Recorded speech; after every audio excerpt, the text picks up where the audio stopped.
Hello everyone, নতুন একটা ব্লগে তোমাদের সবাইকে ওয়েলকাম। আজকের এই ব্লগটা হচ্ছে রথযাত্রার ব্লগ। তো আমাদের বাড়ির পাশে সুন্দরভাবে রথযাত্রা পালন করা হয়, তো সেটাই তোমাদের সাথে শেয়ার করলাম আজকের এই ব্লগে। তো ফুল ব্লগটা দেখতে থাকো, একদমই স্কিপ না করে।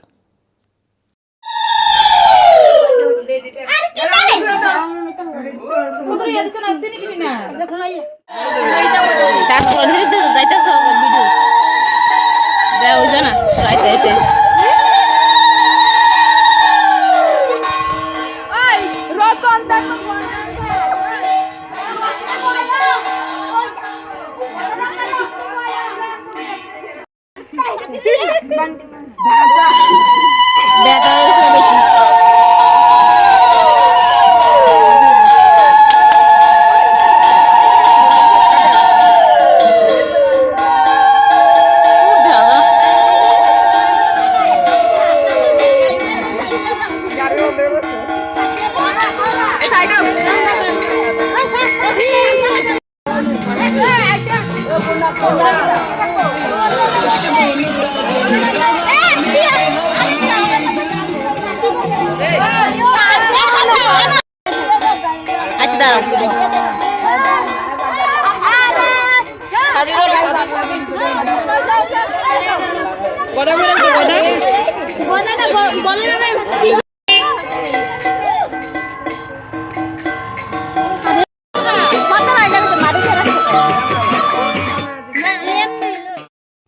আমরা তো রথ নিয়ে বেরিয়ে পড়লাম। আর এটা হচ্ছে এই বেবিটার প্রথম রথযাত্রা। তো দর্শন করার জন্য চলে আসলো।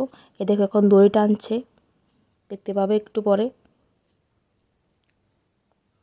এখন লুট দিচ্ছিল, তারপর দড়িটা টানবে।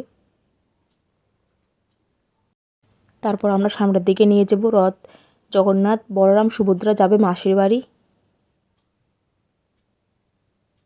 এই দেখো এখানে লুট দেওয়া হচ্ছে, অনেকটাই মজা হয়েছে আজকে।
এটা আমাদের পিহুরানিরও প্রথম রথযাত্রা।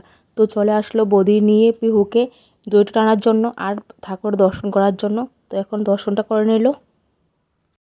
এখন রথ নিয়ে চলে আসলাম জগন্নাথ, সুভদ্রা এবং বলরামের মাসির বাড়িতে। এ বাড়িতে রাখা হবে তাদেরকে।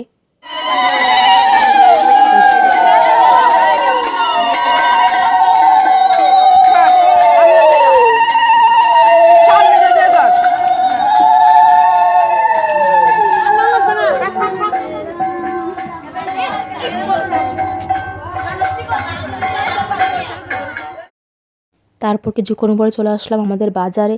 এখানে রথ পালন করা হয়। এই দেখো অনেক লোকজন ছিল। আর তখনই নেমেছিল বৃষ্টি, প্রচণ্ড বৃষ্টির কারণে ভালো করে ঠাকুর দর্শন করতে পারিনি। একটু দড়ি টান দিয়ে চলে আসলাম সাইডে। এই দেখো এখানে আমরা ছিলাম সবাই মিলে।